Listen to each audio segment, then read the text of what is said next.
honourable gentleman who I hold in high regard. I was delighted that he was in Northern Ireland to hear firsthand some of the challenges that Northern Ireland is facing. What we are seeking with the protocol, and we've been very, very clear, the Secretary of State, the Foreign Secretary and the Prime Minister, is to take the protocol back in its application to how it was intended. And it says in the protocol, the application of the protocol should impact as little as possible on the everyday lives of communities in Northern Ireland. It also references the importance of maintaining the integral place of Northern Ireland in the United Kingdom's internal market. The disruption that the implementation of the protocol is having in Northern Ireland is not sustainable, which is why the government is committed to finding a negotiated solution. Shadow Minister Tony Antoniazzi. Thank you, Mr. Speaker. On inward investment, Mr. Speaker, the realisation of the redevelopment of Casement Park, a third sporting stadium in Belfast, would give Northern Ireland the opportunity to host sporting events on an international stage and bring communities together. What input or influence, if any, has the Secretary of State on this and his Minister? And the £1.2 billion that the Northern Ireland Executive have returned to the Treasury since 2016, could this be used to realise such projects for Northern Ireland? Minister. Well, Mr. Speaker, I welcome the comments from the Labour front bench. We look at a whole range of opportunities for investment in Northern Ireland, to give Northern Ireland the opportunity to attract inward investment, to be able to host international events. That's going to be a core part of what we're able to do through levelling up. It's also a key thing the Secretary of State and I have been driving through our city and growth deals to help Northern Ireland, help communities in Northern Ireland attract that investment that creates jobs and prosperity, which is the best way to underpin peace. Rob Butler. Number 7, Mr. Speaker. Christie. Thank you, Mr. Speaker. The Northern Ireland Ministers' Elections and Petitions and Concern Act was specifically designed to improve the sustainability of the Northern Ireland institutions. The benefits do include allowing more time and space for the formation of the Executive following an election or the resignation of the First or Deputy First Minister. Butler. Mr. Speaker, I was pleased to serve on the Bill Committee for this legislation, and it's now clear that it was timely given the recent resignations of Northern Ireland's First Minister and Deputy First Minister. Can my right honourable friend assure me that he's emphasising to Northern Ireland's political parties that they all need to play their part to work together to achieve stable, devolved government? Secretary of State. Yes, I can assure my honourable friend he's absolutely right. I do obviously continue to speak to a range of stakeholders, including the party leaders in Northern Ireland, on the importance of strong, functioning Northern Ireland Executive. And a couple of them are in this room this afternoon who I've expressly spoken to and said my desire and talked to them about the importance of having a First and Deputy First Minister nominated both now and after the elections in May. Stephen Furry. The government has been clear that it wants to legislate for the language and culture package of NDNA before the Assembly rises for its election. That is only 2 weeks away now. Is that pledge still going to happen in the next 2 weeks?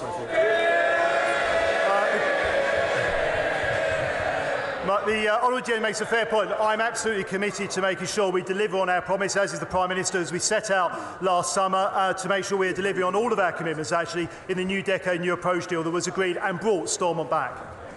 Yes. Before we come to Prime Minister's questions, I would like to point out that the British Sign Language interpretation of proceedings is available to watch on Parliament Live TV. We now come to questions to the Prime Minister. I start with Pauline Latham. Question number 1, sir. Prime Minister. Mr. Speaker, thank you. Never before has this House listened to an address like the one given yesterday by President Zelensky.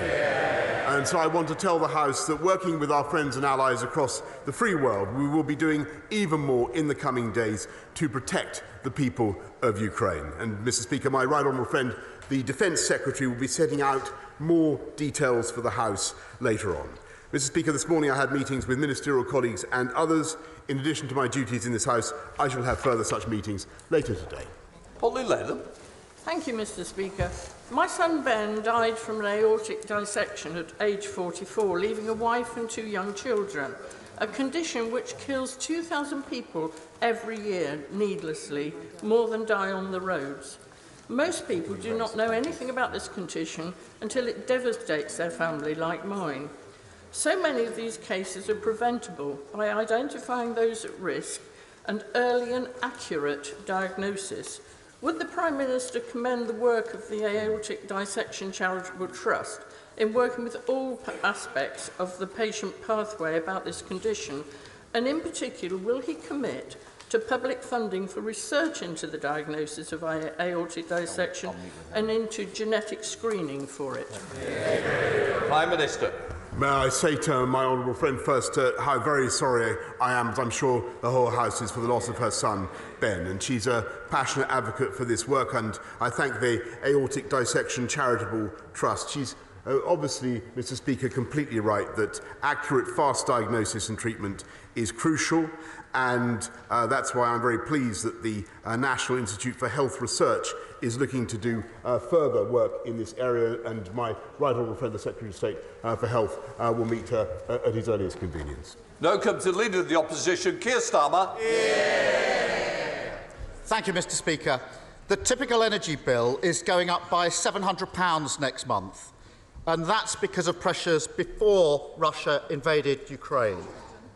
The Chancellor's solution? A forced £200 loan for every household, paid back in mandatory instalments over 5 years. The big gamble behind that policy was that energy costs would drop quickly after a short spike. That bet now looks certain to fail. When will the Prime Minister force the Chancellor into a U-turn? Prime Minister.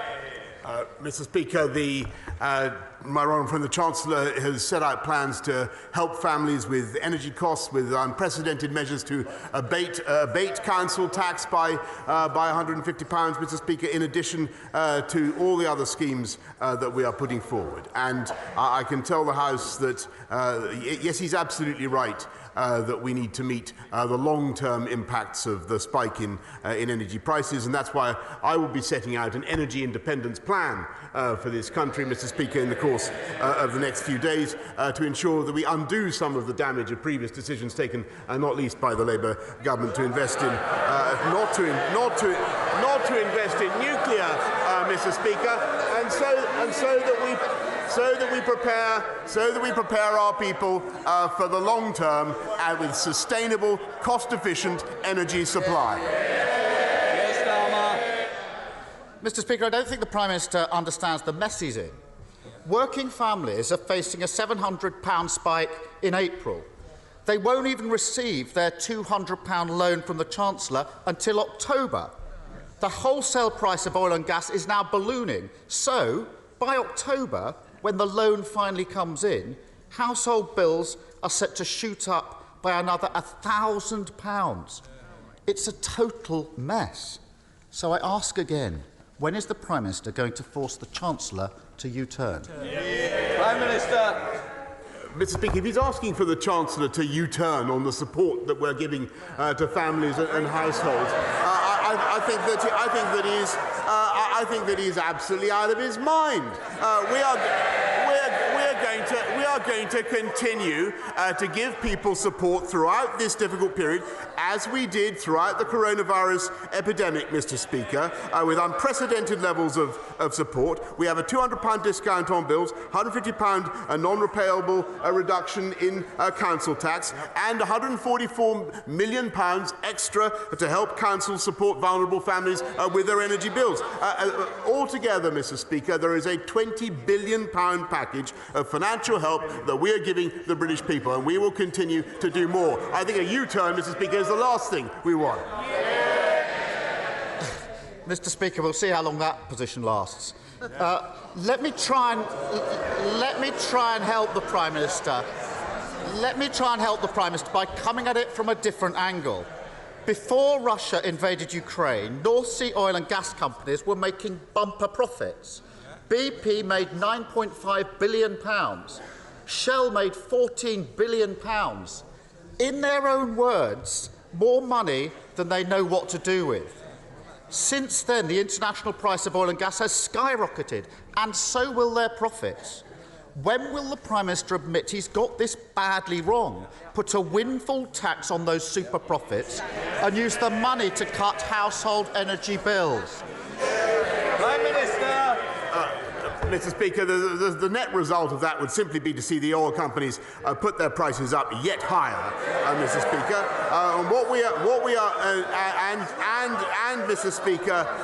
Mr. Speaker, make it more difficult for them to do what we need them to do, and which I think, by the way, Mr. Speaker, they are doing very responsibly at the moment, and that is divesting from dependence on Russian oil and gas. And that is the way forward for this country. It is to take a sober, responsible approach, end our dependence on hydrocarbons altogether, and particularly Russian hydrocarbons. And we are taking steps to rectify some of the mistakes made by the Labour government and have a long-term, sustainable, independent energy supply policy. That's what this country needs. Protecting energy profits, not working people. Doesn't that say it all?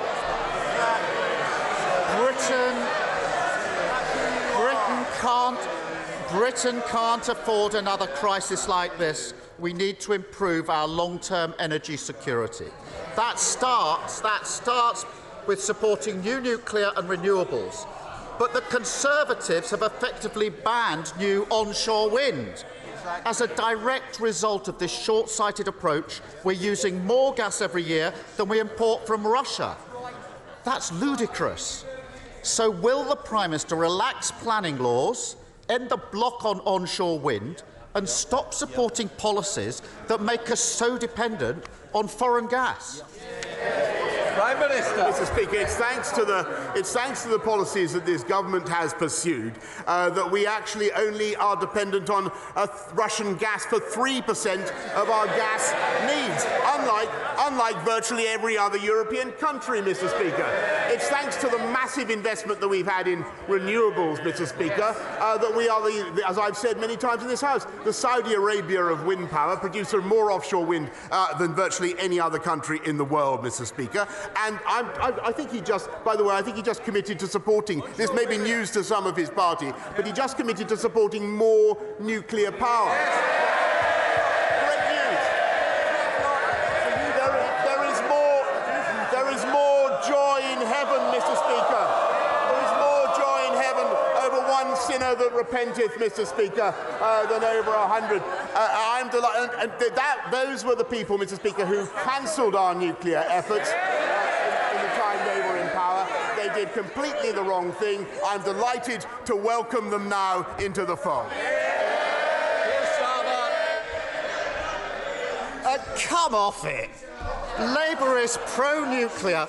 This Prime Minister can't get a single brick laid of a new nuclear plant. Energy security isn't just about supply. It's also about reducing demand. Our housing stock is the least efficient in Europe. That's why Labour set out a plan to upgrade the 19 million British homes that desperately need it within a decade, saving families £400 on their energy bill and cutting UK gas imports by 15%. Whereas all the government have is a failed policy. Taking all their announcements together, it will take 75 years to deliver the upgrades that we need. That's a lifetime when we need urgent action. When is the Prime Minister going to get on with it? Prime Minister. Well, Mr. Speaker, I just remind the House that under the Labour government, our nuclear output fell from, I think, about 25% to about 10% of our energy needs. As I recall, it was because of the decisions that they took. We're now going to rectify it, Mr. Speaker, and we're helping households. He asked about the cost of energy bills. We're helping households with the cost of energy bills to the tune of £9.1 billion.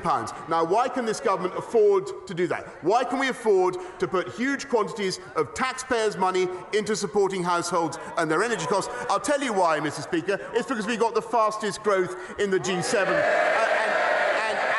And don't forget that if we'd listened to Captain Hindsight, we'd have stayed in lockdown and we'd have never achieved it, Mr. Speaker. 12 years in power, that's the best he can do. The Ukrainian people, Mr. Speaker, the Ukrainian people are fighting for democracy. We must stand with them. That means taking the toughest possible measures against Putin. And let's be honest, There will be costs here at home. We can withstand those costs, and we must, by using a windfall tax to keep bills down for working people. By starting a new era of energy policy, never again at the mercy of a dictator, supporting new nuclear after years of neglect, sprinting on renewables, including onshore wind, and an urgent national mission to upgrade homes, ending years of dither and delay. So why is the Prime Minister offering the same failed energy policy that cast us into the security crisis and allowed bills to rocket? Mr. Speaker, Sorry, Prime Minister. I want to hear the answer, but also standing up's not going to catch my eye. In fact, it's got the opposite effect on me. Prime Minister. Mr. Speaker, what we are junking is the failed energy policies that left us without enough nuclear power, Mr. Speaker. And what we are going to do is go forward with policies that allow this country to be independent in our energy supply, maximising renewables, Mr. Speaker, making sure that we use transitional hydrocarbons and going for nuclear as well. As I say, I'm overjoyed that Labour now seems to occupy that position. But what we will also do, Mr. Speaker, and here he has been supportive, is make sure that as a House of Commons we work together to maintain our opposition to Vladimir Putin's vile war in Ukraine. And that, together with the toughest possible economic sanctions, by maintaining our military support for the people of Ukraine, I have no doubt that though there will be dark days ahead and difficult times, Mr. Speaker, we will come through it stronger. And I have no doubt that Vladimir Putin will fail and we will succeed in restoring a sovereign and independent Ukraine. Thank you, Mr. Speaker. For over 2 decades, Thames Water has been trying to build a reservoir in my constituency that would be over 30 metres high and cover the equivalent of over 2,500 football pitches. This has been a shadow over the local community, who don't think they've proven the need for this proposal. Does my right honourable friend agree that if a company seeks to do something like this, it has to show why it's needed, why it's better than the alternatives, and what the environmental impact will be? They can't behave as though it's inevitable, whether the local community want it or not. Prime Minister. Well, Mr. Speaker, I thank my honourable friend. He's a fantastic champion for his constituents in Wantage. As I understand it, the decision on the Abingdon Reservoir has not actually been made, but we would expect Thames Water to consult further on the proposal, and I know that they will have heard the points that my honourable friend has rightly made. We now come to SNP leader Ian Blackford. Thank you, Mr. Speaker. We are now 14 days into Putin's war, and in that time I've generally tried to work constructively with the UK government, and I will continue to seek to do this. However, nobody should support this government when it comes to the response to the refugee crisis. 760 visa approvals in 2 weeks is disgraceful. In that time, Poland has taken over 1.2 million refugees. Hungary has taken over 190,000 refugees. Germany has taken over 50,000 refugees. Italy, over 7,000 refugees. Ireland, a country of just over 5 million people, has given sanctuary to 3 times as many refugees as the United Kingdom. These numbers don't lie. They tell a devastating truth. Does the Prime Minister find it acceptable that his Home Secretary has overseen one of the slowest, most bureaucratic and incompetent refugee responses in the whole of Europe? Prime Minister. Mr. Speaker, I think everybody sympathises with the plight of refugees, and this government wants to do everything we can to welcome them, and that is indeed what we are doing. And the numbers are almost 1,000 as I speak to him today, and they will rise very sharply, Mr. Speaker. They are uncapped. We expect those numbers to rise to in the region of the hundreds of thousands. As Vladimir Putin doubles down in his attacks, we will go further, Mr. Speaker, and there will be routes by which the whole country can offer a welcome to people from Ukraine, vulnerable people fleeing from Ukraine. And my right honourable friend, the Secretary of State, for levelling up will be setting out that route in the course of the next few days. This government has a proud record. We've done more to resettle vulnerable people than any other European country since 2015. Ian Blackford. I don't think the Prime Minister understands the scale of the challenge or the urgency.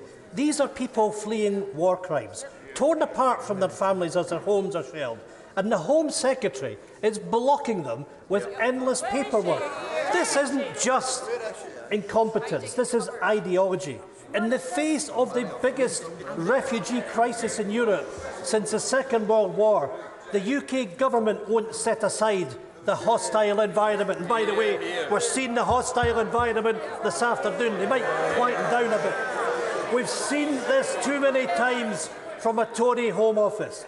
The Windrush scandal, the go-home vans, the inhumane Nationality and Borders Bill. The UK Home Office is raising barriers and bureaucracy when we should be offering care and compassion. Prime Minister, do not let the history of failure repeat itself. Scotland stands ready to offer sanctuary and refuge. So will the Prime Minister join with the rest of the European continent and waive the visa restrictions for refugees fleeing war in Ukraine? Prime Minister. Mr. Speaker, this country has an unparalleled record. And look, just since I have been Prime Minister, look at the numbers we've taken from Afghanistan, from Hong Kong. Mr. Speaker, he lectures the Home Secretary. This is a government unlike any other. The Prime Minister, the Deputy Prime Minister, the Home Secretary are directly descended, Mr. Speaker, from refugees. And we understand how much refugees have to give to this country, and we understand how much this country has to gain from welcoming refugees. And we will be generous, and we are being generous, Mr. Speaker. And what we are doing is making sure that in those neighbouring countries, the UK is out in front, giving the humanitarian assistance. And we are in every capital, Mr. Speaker. They laugh, Mr. Speaker, they mock, they scoff. This country is leading in every respect, but we are also the single biggest donor of humanitarian aid to the Ukraine war zone, Mr. Speaker. The single biggest donor, and he should be proud of that. Julian Smith. Thank you, Mr. Speaker. I commend the Prime Minister's response to this Ukrainian crisis, but I think people across the country are genuinely concerned on our response on refugees, on the bureaucracy, on the tone of our response. He's shown with vaccines that government change really comes from the very top. Please can I urge him to look at again on resetting our policy and taking control of a more humane approach to those women and men fleeing from Ukraine. I thank him very much. He will have. I thank him very much. I thank him for all the work that he does in this area. But I hope he will have heard what I've just said in my earlier answer to the leader of the SNP, which is, Mr. Speaker, that this government is, I think, unlike any other in our understanding of what refugees can give and the benefits to this country. And we've done more than any other to resettle vulnerable people since 2015. I think that there is a huge opportunity now for us to do even more. And that's why my right honourable friend, the Secretary of State for Levelling Up, will be setting out a route by which the British people, not just the family reunion route, which can run into the hundreds of thousands, Mr. Speaker, but also a route by which everybody in this country can offer a home to people fleeing Ukraine. And my right honourable friend will be setting that out in the course of the next few days. Sir Geoffrey Donaldson. Thank you, Mr. Speaker. The Prime Minister will be acutely aware of the pressures facing households across the United Kingdom, including in Northern Ireland, with the rapid increase in the cost of heating homes and running a motor vehicle. Heating a home has more than doubled for many households in Northern Ireland in recent weeks. Will the Prime Minister commit to bring forward a package of measures designed to help households, including a cut in VAT on home heating fuel, reducing or cutting excise duty on fuel for motorists? And will he ensure that those measures apply to Northern Ireland, where the Northern Ireland Protocol once again presents a problem in this government taking control over the affairs of all of the United Kingdom? Will the decisions that the Treasury take apply to the whole of the United Kingdom? Prime Minister. Mr. Speaker, we will make sure that we do everything to support the people of the whole of the United Kingdom, including Northern Ireland, and we've already extended a further £250 million to help the people of Northern Ireland with the costs of living, particularly heating. As he knows, excise on fuel has been frozen for the last 12 years, and we will ensure that the people of Northern Ireland continue to be protected, along with everybody in the UK, from the cost of living crisis. But the House should be in no doubt that the pressures on energy will continue. We need a pan-UK solution, and that's what we're going to be setting out. John Stevenson. Thank you, Mr. Speaker. Prime Minister, the world has changed. Energy security is vital, but so too is food security. Our food and drink manufacturers and those in the food chain proved their worth during the pandemic. Given the importance to our country of this sector and the need to ensure its competitiveness, its resilience and a high degree of self-sufficiency, will the Prime Minister now take the opportunity to review many of the proposed regulatory burdens, such as HFSS and the promotional and marketing restrictions, which could adversely affect this important sector at this critical time? Prime Minister. Mr. Speaker, he's absolutely right that food security is a crucial issue, and it is affected, of course, by the cost of energy. And the energy inputs into agriculture are certainly something that we need to address. There is also a separate issue, Mr. Speaker, to do with childhood obesity. The House passed measures already in the autumn, the ones to which he refers. We're giving the industry more time to adjust to the impact of those measures. Graham Morris. Thank you, Mr. Speaker. Prime Minister, in addition to the increase in fuel prices, our constituents are reporting to us that the energy companies are doubling standing charges. In France, energy supply company EDF has had energy price rises to domestic customers capped at 4%. But this government price cap allows EDF to increase prices to UK customers by 54%. Ooh. My question is why? Mr. Speaker, we have an overall cap, and obviously the EDF is incorporated differently in the UK from its incorporation in France. But we will do everything in our power to abate the costs of energy across the country, as we already are, Mr. Speaker. But what it needs is a short-term, medium-term and long-term energy strategy so that we have sustainable supplies. Richard Holden.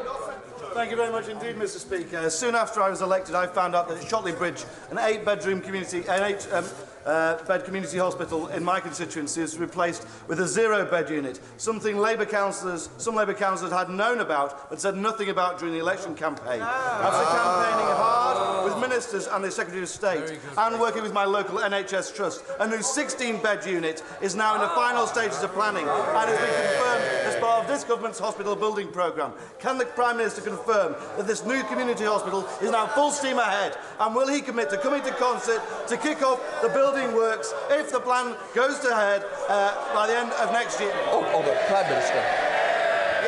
Yes, Mr. Speaker, I'm delighted there'll be a new hospital at Shotley Bridge. I congratulate him on all the work he's done to lobby for it. And, Mr. Speaker, what it proves that this government is getting on, in spite of the pandemic, in spite of war in Ukraine, this government is getting on with the job. Peter Dowd. Thank you, Mr. Deputy Speaker. I've just been to a very harrowing meeting with families affected.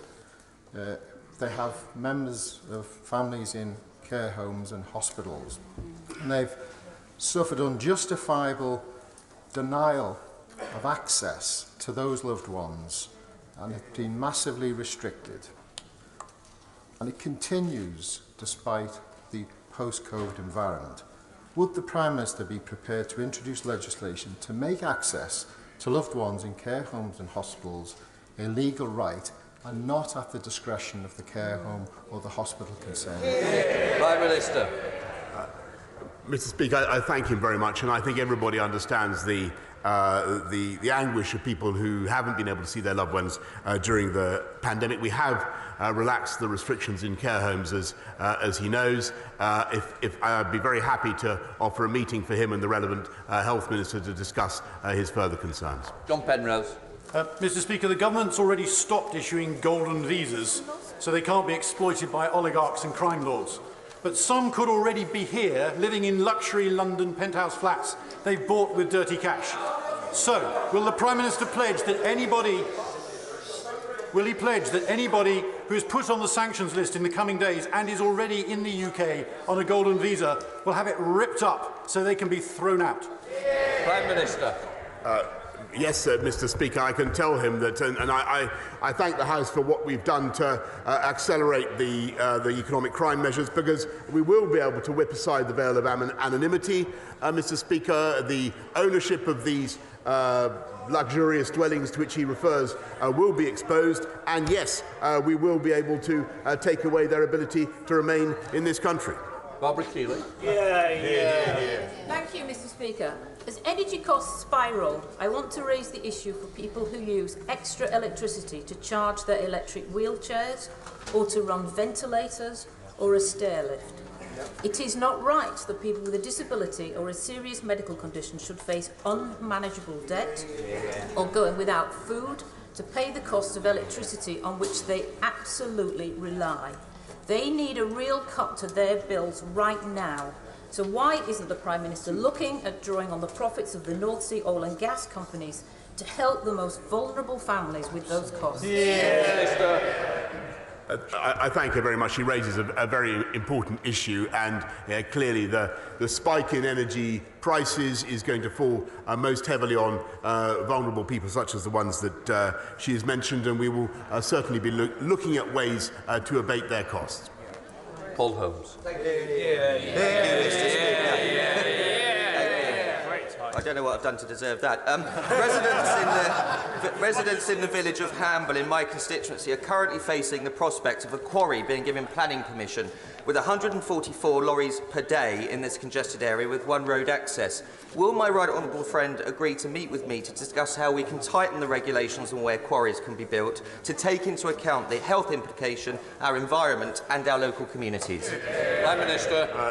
I thank my honourable friend, and he's a great champion for Eastleigh. The planning framework is robust and should ensure that quarries don't have an adverse impact on the environment or on health, but I'll make sure that he gets a meeting with the relevant minister to discuss his concerns further. Abhinav Pongasari. Thank you. Thank you, Mr. Speaker. Mr. Speaker, we have seen in recent weeks how serious and dangerous Russia's covert influence in Britain can be. We have seen that Putin actively seeks to influence the culture, media and politics of democratic nations. Our national security is of the greatest importance, and Britain cannot become home to those that prop up Putin and his war. With that in mind, has the Prime Minister ever overruled security service advice when appointing a peer to the other place? Prime Minister.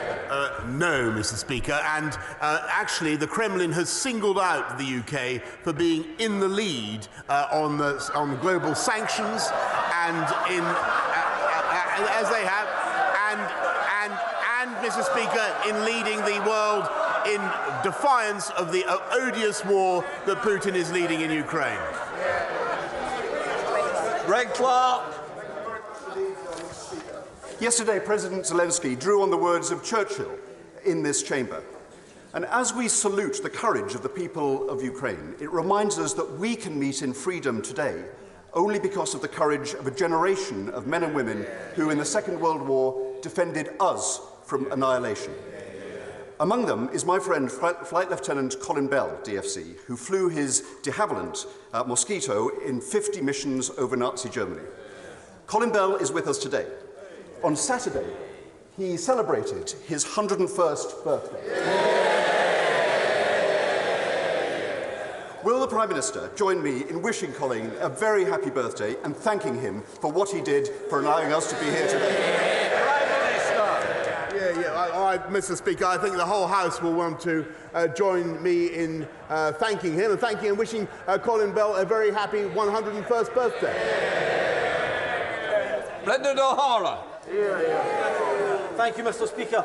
People across these islands have displayed remarkable generosity, including in Argyll and Bute, where Oban Helps Ukraine have been overwhelmed by donations of money, of clothes and of offers of shelter. Sadly, this government's reluctance to allow fleeing women and children to come here lags far behind the desire of the people here to provide them with a roof and a bed. Doesn't the Prime Minister fear that when this war is concluded, and despite whatever else it may have done, that his government will stand accused of lacking the one thing the Ukrainian people needed most: basic humanity? Prime Minister. Mr. Speaker, I really don't think that question reflects the views of people around the world, and nor does it, Mr. Speaker, does it reflect reality, because this government has done more than any other European country to support people by way of direct bilateral humanitarian aid, Mr. Speaker, and we have two very generous schemes for allowing people to come to this country. This is a government that believes in welcoming people fleeing from zones of conflict. And, Mr. Speaker, if he shakes his head, look at our record. Look at what we've done. Just in the last 2 years, and he should be proud. He should be proud of what we've done. Maynard. Thank you, Mr. Speaker. We were pleased to welcome both the Prime Minister and the Secretary of State to Blackpool the day after the launch of the Doubling Up White Paper.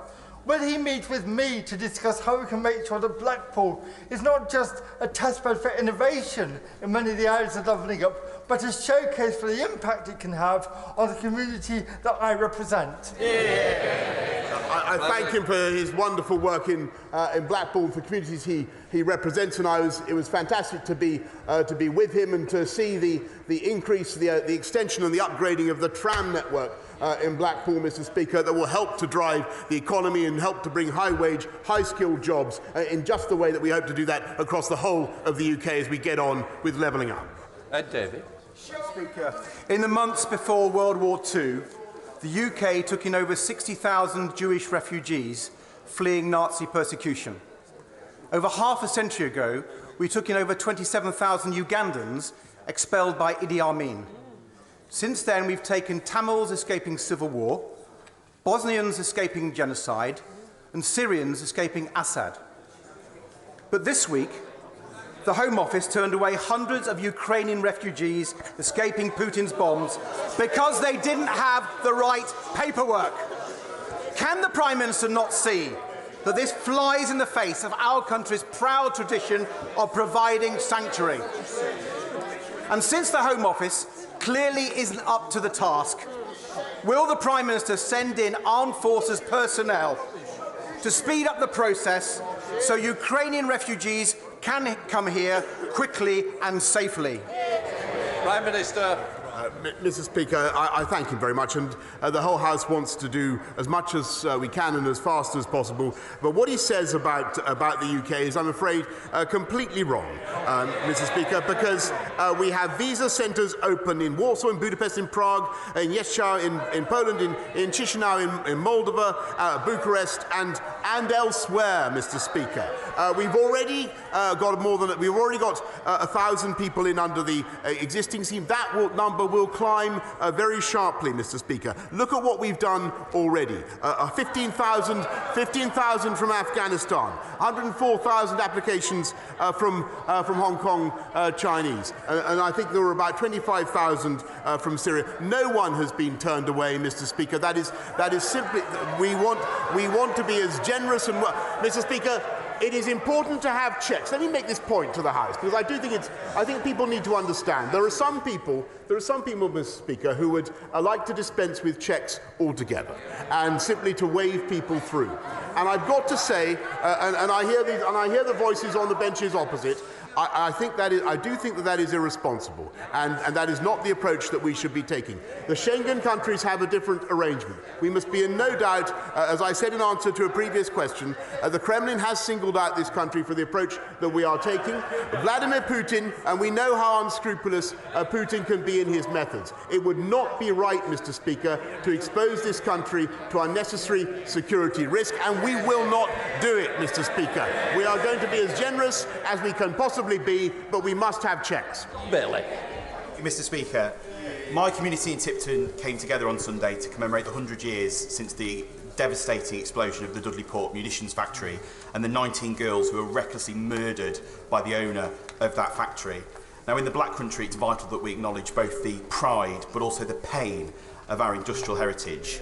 And can I ask my right honourable friend, therefore, to ensure that, to reaffirm his commitment today to the Black Country, to ensure that we honour that legacy of those girls in that factory in Dudley Port 100 years ago. And the one way that my right honourable friend can do that for my community in Tipton is to come to Tipton, Mr Speaker, and see that beating heart of the Black Country who will welcome him with open arms. Well, Mr Speaker, long ago, when I was a reporter, Tipton was on my beat many years ago, and wild horses wouldn't keep me away from Tipton. I'll be back. Ronnie Cowan's final question.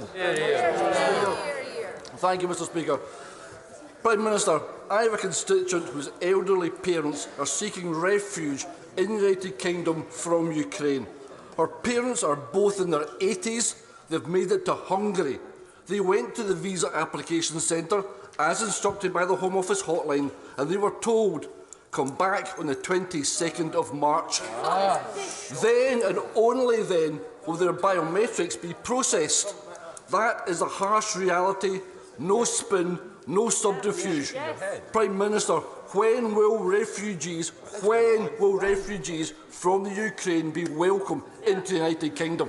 Prime Minister. Listen, I thank you. If you'd be kind enough, I'd be grateful if he'd pass me the details of the case that he mentions, and I'd be happy to give it to my right honourable friend. We are moving heaven and earth, Mr. Speaker, because we understand the value to this country of refugees. We also understand the imperative of helping people fleeing a war zone in terror, and that's why the people of this country want to open their arms, and we are going to help them to do it, Mr. Speaker, with a new humanitarian route in addition to the family reunion route that we have already set out. That family reunion route alone, Mr. Speaker, could bring hundreds of thousands of people here, and I think the whole House understands that. We will do even more through the new humanitarian route. That's the end of Prime Minister's questions. Please leave quietly. All right, John.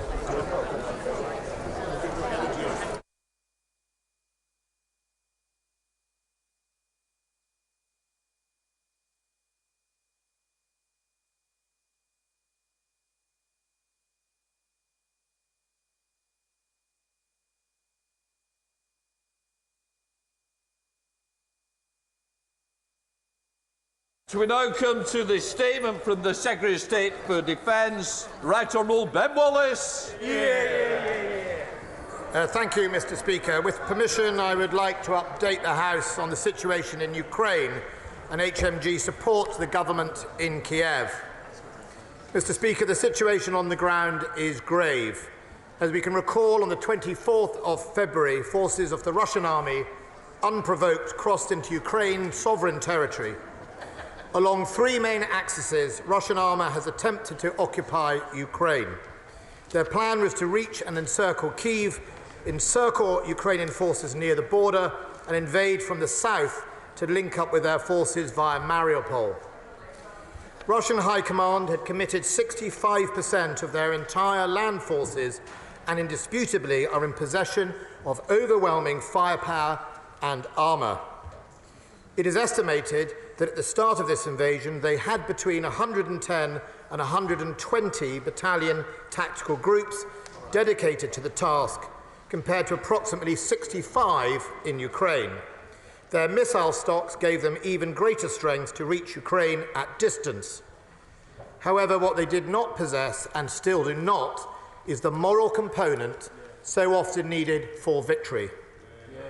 Mr. Speaker, after 14 days of the war, according to the Ukrainian General Staff, at the 6th of March, Russian casualties were assessed to include 285 tanks, 985 armoured fighting vehicles, 109 artillery systems, 50 multiple launch rocket systems, 44 aircraft, 48 helicopters, and 11,000 soldiers who have lost their lives needlessly.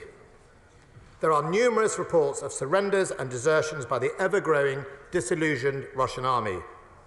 But to be clear, Mr. Speaker, these are Ukrainian figures, and I have to caution the House that we have not verified them by defence intelligence or other means. Of the initial Russian objectives, I can announce to the House that it is our assessment that they have been successful in achieving only one. And while Russian forces are in control of Kherson, Melitopol, Berdyansk in southern Ukraine, they currently encircle the cities of Chernihiv, Sumy, Kharkov and Mariupol, but are not in control of them. In addition, Mr. Speaker, their first-day objectives of targeting Ukrainian air defence has failed, preventing total air dominance. The Ukrainian armed forces have put up a strong defence while mobilising the whole population. President Putin's arrogant assumption that he would be welcomed as a liberator has deservedly crumbled as fast as his troops' morale. For our part, Mr. Speaker, the United Kingdom continues to play a leading role in supporting Ukraine. On the 17th of January, I announced to the House the government's intentions to supply military aid to the Ukrainian armed forces. The aid took the form of body armour, helmets, boots, ear defenders, ration packs, rangefinders and communication equipment, and for the first time, it also included weapon systems. The initial supply was to be 2,000 new light anti-tank weapons, small arms and ammunition. Mr. Speaker, in response to further acts of aggression by Russia, we have now increased that supply. I can update the House that as of today, we have delivered 3,615 NLAWs and continue to deliver more. We will shortly be starting the delivery of small consignment of anti-tank Javelin missiles as well. I want to assure the House that everything we do is bound by the decision to supply defensive systems and are calibrated not to escalate to a strategic level. Britain was the first European country to supply lethal aid, and I was pleased that not long after a military aid donor conference I held on the 25th of February, that many more countries decided to do the same. From right across Europe, the donations came. In particular, I want to highlight the Netherlands, Sweden, Finland, Denmark, Poland, Romania, the Baltic states, Belgium and Slovenia for their leadership. And we should not ignore the significance of the German government in joining us in a change of stance and donating such aid. Donations, Mr. Speaker, are not enough. The delivery of aid to the front line is just as important. Here again, Britain is leading, because alongside Canada, the United States and Sweden, we have invested in building Ukrainian military capacity since 2015, and we find ourselves able to coordinate the delivery alongside our partners. As the conflict intensifies, Mr. Speaker, the Russians are changing their tactics, and so the Ukrainians need to too. We can all see the horrific devastation inflicted on civilian areas by Russian artillery and airstrikes, indiscriminate and murderous. It is vital, therefore, that Ukraine maintains its ability to fly and to suppress Russian air attack. To date, the international community has donated over 900 man-portable air defence missiles and thousands of anti-tank guided weapons of varying types, as well as various small arms. But the capability needs strengthening. So in response to Ukrainian requests, the government has taken the decision to explore the donation of Starstreak high-velocity man-portable anti-air missiles. We believe that this system will remain within the definition of defensive weapons, but will allow the Ukrainian force to better defend their skies. We shall also be increasing the supplies of rations, medical equipment and other non-lethal military aid. As with any war, the civilian population is suffering horrendous hardships. According to the Ukrainian Ministry of Education, 211 schools have been damaged or destroyed, and media footage shows Russian strikes hitting kindergartens. The Chernihiv Regional Administration reported that Russian Air Force was employing FAB 500 unguided bombs against targets in the city. And according to Human Rights Watch, civilians in Mariupol have now been without water and power for almost a week. President Zelensky talked of children dying of thirst. Today, the estimated number of Ukrainian civilians killed or injured now stands at over 1,000. The true figure is expected to be much higher, and I'm afraid worse is likely to come. It is for that reason that the UK will increase its funding for Ukraine to 220 million, which includes 120 million of humanitarian aid. This will make the United Kingdom the single biggest bilateral humanitarian donor to Ukraine. We're also supporting humanitarian work with the Polish and Romanian governments on the borders. As I said, Mr. Speaker, in my last statement, we still believe it is worth trying to build diplomatic pressure on Russia. This week, my good friend the Prime Minister met the Prime Ministers of Canada, the Netherlands and Poland. He also spoke to the leaders of France, Germany and the United States, and Prime Ministers of Hungary, Slovakia and the Czech Republic. The Foreign Secretary is in Washington at the G7 and also attended NATO foreign ministers earlier this month. And I myself only this morning met with the Ukrainian ambassador. President Putin should be and can be in no doubt that the international community is united against his actions. It remains strong and will not back down. As well as providing direct military support to Ukraine, we continue to bolster our contribution towards NATO's collective security. NATO defence ministers will gather next week in Brussels to discuss the next steps. The UK is doing its bit in providing military support and reassurance to its allies. We are currently supplying significant air power to NATO, including increase in air patrols with both Typhoon and F-35s under NATO air policing. We have also deployed additional 4 Typhoons to Cyprus to patrol NATO's eastern border and sent an additional 800 troops to Estonia. Over the last week, Apache and Chinook helicopters were involved in exercises in Estonia. And meanwhile, HMS Diamond has sailed to the eastern Mediterranean.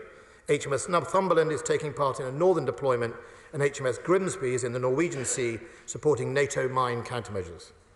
On Monday, HMS Prince of Wales, RFI Tide Surge and HMS Defender joined HMS Albion and RFA Mount Sprays on exercise Cold Response, a multinational exercise off the coast of Norway. And HMS Richmond will be exercising with our joint expeditionary force. We have put more than 1,000 more British troops on readiness to support humanitarian responses in the bordering countries. Britain's contribution to NATO is significant and enduring. It's important at this time that in order to maximise our reassurance and resilience effect, we coordinate through NATO and the Supreme Allied Commander Europe. Few of us, Mr. Speaker, will not have been moved by President Zelensky's speech yesterday. His people are fighting for their very survival. His country is united against the aggression, and it is indeed his country's darkest hour.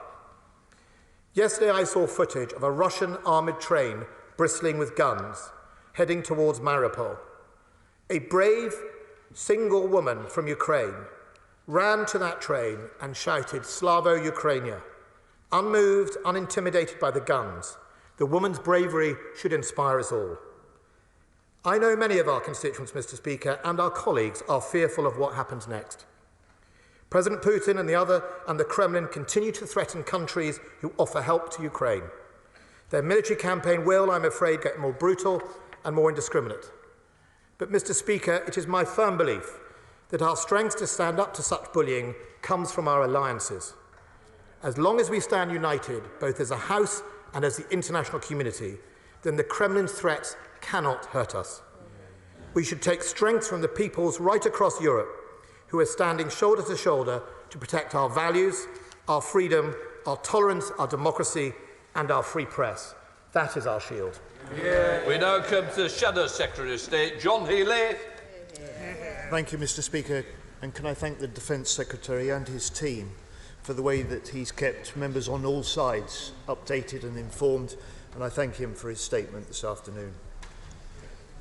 Mr. Speaker, President Zelensky spoke for his country when he told us yesterday, "We will not give up and we will not lose." His address, like his leadership, was deeply moving, deeply inspiring. Ukrainians are showing massive bravery, both military and civilians alike, and we must do all we can to support their resistance. So the government has Labour's full backing for military and intelligence assistance to Ukraine to defend itself. And I welcome the Defence Secretary's statement today, the detail of the further weapons and equipment that Britain has been able to provide Ukraine to defend itself. I welcome the role we're playing in coordinating help from other countries to Ukraine. Can I urge him to conclude the examination he's now giving to the provision of Starstreak missiles as quickly as possible? These are exactly the sort of ground-to-air missiles needed to defend against Russian air attacks. Can I ask him more broadly, are these supplies to Ukraine solely from our UK stockpiles? Is the MOD purchasing also from other countries to respond to Ukrainian requests? And have other non-NATO, non-European countries with weaponry or well-trained air forces yet been involved? Mr. Speaker, it's clear that President Putin miscalculated on the resolve of the Ukrainian military and on the strength of his own Russian forces. Putin planned for a short campaign without the provision of logistics for protracted fighting and occupation. So what is the MOD's assessment of how far the Russians have now rectified this? And I think he said 65%, but could he confirm what proportion of Russian forces that were on Ukraine's borders and off her coast have now been deployed into Ukraine? This is only still week 2. Russia has such crushing firepower, Putin has such utter ruthlessness that we must expect more than one of his military objectives to be taken over the next few weeks. We must expect greater brutality with still further civilian casualties. And our thoughts and our prayers are with the residents of Kiev and those other great Ukrainian cities as they face encirclement and bombardment from Russian forces. Whatever the short-term gains Putin may secure, we must make sure he fails in the longer run. Through Ukrainian resistance, tougher sanctions, more humanitarian help, wider international isolation, justice for the war crimes being committed, and above all, lasting Western unity. We must be ready to deal with the consequences of this invasion, Mr. Speaker, for many years to come. It is, however, clear that Putin has also miscalculated on the international resolve to isolate Russia and on the strength of Western and NATO unity. Our Labour commitment to NATO is unshakable, and the government again has our full support for reinforcing NATO nations on the alliance's eastern border with Russia. The Labour leader and I fly out tonight to Tallinn to reassure Estonia of the united UK determination to defend their security and to thank our British forces deployed there from the Royal Tank Regiment and the Royal Welsh Battle Group. Mr. Speaker, it was Labour's post-war Foreign Secretary Ernest Bevin who was the principal architect of NATO and in particular its Article 5 commitment to collective defence. Today is the anniversary of Bevin's birth in 1881. So today, let President Putin be in no doubt that our commitment to Article 5 is absolute. And let him not mistake NATO's restraint for any lack of resolve. Mr. Speaker, NATO's responsible force has been activated, as the Defence Secretary has said, in response to this NATO aggression. We welcome the detail of the UK's contribution to that. But what is the role also of the UK-led Joint Expeditionary Force? What is the role that they could play? And is it not time for NATO to issue an initiating directive to the Supreme Allied Commander to plan future options as part of overhauling NATO, necessarily for the decade ahead? And could the Defence Secretary confirm what I think he said, which is that the 1,000 UK troops put on standby before the invasion are still in Britain, still on standby, and we've received no requests for the humanitarian help they were designed to respond to? Mr. Speaker, it's not the job of British forces to protect the failing Home Secretary or bail out border force, especially at this critical time of conflict. But yesterday, the Defence Secretary said help for Ukrainians fleeing the war had not been quick enough. He said he was offering MOD assistance to the Home Office. Has this offer been accepted? What role will military personnel play, where and for how long? And, Mr. Speaker, as we confront aggression abroad, we need to strengthen our defences at home. A national resilience strategy was promised a year ago. When will this be published? The integrated review, published a year ago, made the Prime Minister's first focus the Indo-Pacific. It neglected the need to rebuild relations with essential European allies and the European Union, and it planned to cut the British Army still further. Will the government now rethink such fundamental flaws in its integrated review? And finally, Mr. Speaker, if I may, we expect a big budget boost for defence in the Chancellor's spring statement in 2 weeks' time. With Russia's full-scale invasion of Ukraine, the government must respond to new threats to the UK and European security, just as Labour in government did after the Twin Towers attacks on 9/11. If the government does act, it will again have Labour's full support. I am going to make mention of it. It's a very, very important issue. But front benches have to be in line with the rules. I've got to enforce the rules. It says 5 minutes, that was 7. Please, as important as this, if you want me to grant UQs, you want me to support statements, you've got to work with me to ensure that we don't take the time from other agendas that are here. It was very much shorter over. I do keep clocking the time, and I don't need to get into an argument about it. I would say the Labour front bench took a lot longer.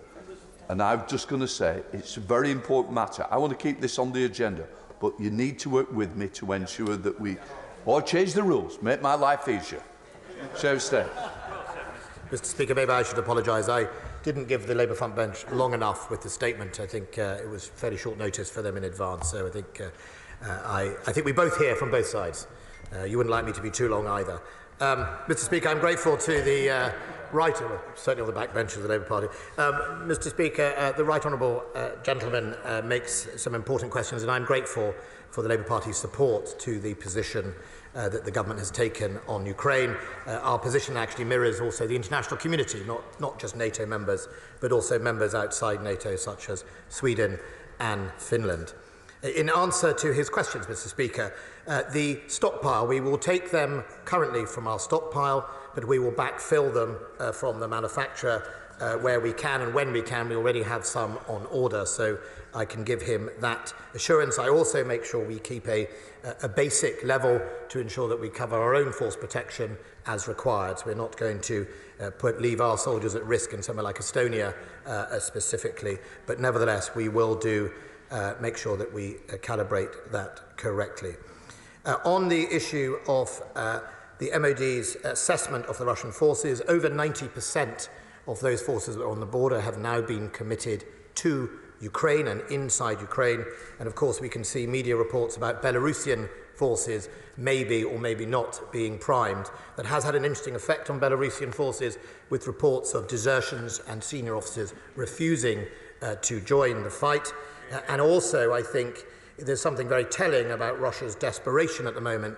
We've seen significant amounts of effort to try and bring Wagner Group into Ukraine, Wagner Group being the wholly unacceptable mercenary company responsible for all sorts of atrocities in Africa and the Middle East, and the fact that Russia is now trying to encourage them to take part in Ukraine, I think is a telling sign. It doesn't give us any comfort, but it is nevertheless a sign. In answer to the honourable gentleman's questions about Jeff, I went last week to Copenhagen to meet with my Swedish, Lithuanian and Danish counterpart as they set off to join our EFP in Estonia. The Danish have sent a company of armoured infantry that was going to be escorted across the sea by a Swedish and Danish ship with air cover coming from Sweden, and that was a JEF deployment. A very good example of how, in the neighbourhood of the Nordics, we come together either bilaterally or multilaterally to make sure that we can provide greater defence. After our meeting in Leicestershire, Rutland actually, a few weeks ago, we determined to have a longer programme of joint planning so we can make sure we maximise our capabilities in exercises and activity, and we will see more of the JEF, and I'm very happy to continue to keep the House absolutely informed. On Article 5, I am grateful for the reminder of Bevan's birthday. Forgive me, on this side of the House, I would not be carrying that date particularly. I am always welcome to be educated. I have some Labour in my own family, Mr. Speaker. I'm not sure they know in 1881 either. But nevertheless, the commitment to Article 5 is important. Yesterday I met my counterpart from North Macedonia, the newest member of NATO. And the thing I think is important about Britain's attitude to NATO is we're not in it for what we can get out of it. We're in it because we fundamentally believe in defending each other, whether you're big or small, and that we all stand for the same values. So I was pleased to meet it. Mr. Speaker, I promise to keep members of the House informed of Ukraine no matter what happens. My team is available, Chief of Defence Intelligence is available, and I will happily continue to do either dial-ins or indeed as many briefings as possible, both at Privy Council and non-Privy Council levels. On the point about the Home Office, the Honourable Gentleman asked the question. We have offered, the offer has been accepted in principle. There is a meeting straight after this between Defence Ministers, Home Office Ministers and Foreign Office Ministers to make sure we coordinate what assistance we can give to speed up that visa process, which I think is incredibly important to do. Just on the IR, I think it is important not to mischaracterise the IR. I know the Honourable Gentleman has said this before. The actual quote in the IR about Russia is, quote, the greatest nuclear conventional military and sub-threshold threat to European security, to strengthen Europe, which is critical to preserving our security and prosperity of the Atlantic. The IR did not miss Europe, did not miss Russia. In fact, it squarely identified it as our main adversary. And I think it would be wrong to characterise it as everyone's off to the Pacific. Certainly, if you look at the balance of my investments, as I've made as Defence Secretary, and the investments in basing and expeditionary forces such as JEF, that is in Europe and north in Europe as well. So I think that is incredibly important. I shall pass on details to the relevant ministry. I suspect it's the Cabinet Office in charge of the National Resilience Strategy, and like him, I look forward to reading it. William Cash. Thank you, Mr. Speaker. May I congratulate my right honourable friend and the government and the Prime Minister on the manner in which they're conducting themselves in relation to this dreadful invasion in Ukraine. Could I also add, having just come back from a conference in Paris, where I had the honour to lead the European Select Committee delegation in conjunction with all the other countries in the whole of Europe, how much they appreciate what we're doing here in the United Kingdom. And could I also just mention that my son actually is currently in Poland and Hungary on humanitarian work, and I trust that other people will be able to do much the same, because this is so important, not only to our constituents, but to the whole of fairness, justice in the world. I want to thank my honourable friend for everything that he's done. Yeah. So State. Can I thank my right honourable friend for his kind comments? Can I just say on the humanitarian work, it's incredibly important that we recognise this is not just a military response. The scale of the humanitarian crisis that will only grow as Russia seeks to punish the innocent for having the tenacity to stand up to them means that we have to all lean in as an international community. I would urge colleagues who have emails from numerous constituents wanting to help that we channel them in the right direction. Some of us are old enough to remember the Bosnia War, and I know from soldiers on the ground at the time, there were lots of people who meant well, who would drive out there and then find themselves putting themselves at risk, and indeed some of the forces whose job it was to protect them. So I think we just need to make sure it is properly coordinated. I'll get details for honourable and right honourable members in the House so that they can point their constituents in the right direction. Thank you. SNP spokesperson Stuart M. MacDonald. Thank you, Mr. Speaker. Can I thank the Secretary for advance sight of the statement, and like the Shadow Secretary and the Secretary of State himself, put on record how grateful we are to President Zelensky for taking the time to talk to this House yesterday. It's a moment, I'm sure, that will stay with all of us for a long, long time to come. Mr. Speaker, to the content of the statement says that the Secretary and the Department will explore the donation of these new anti-air missiles. I guess we just want to urge them to conclude that as swiftly as possible and ensure that they get there as swiftly as possible, because it is the case that as this conflict goes on, second week going into its third as it is now, Ukraine's needs will adapt, and the support we give them has to adapt with that.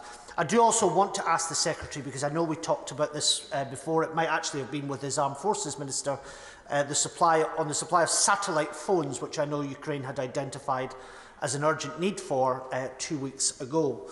Mr. Speaker, I do also want to ask about this issue of the jets from Poland. As I understand the situation at the moment, the US has declined its involvement in that, but the Department of Defence has said it will keep it under review.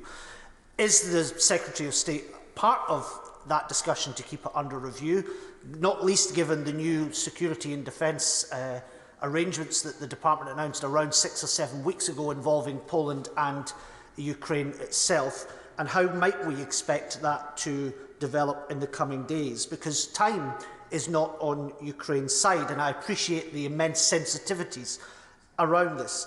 Mr. Speaker, like many others, I want to welcome the additional military aid, the non-lethal aid, the humanitarian support, and of course welcome all of the efforts of our constituents up and down the land in supporting Ukrainians in their time of need.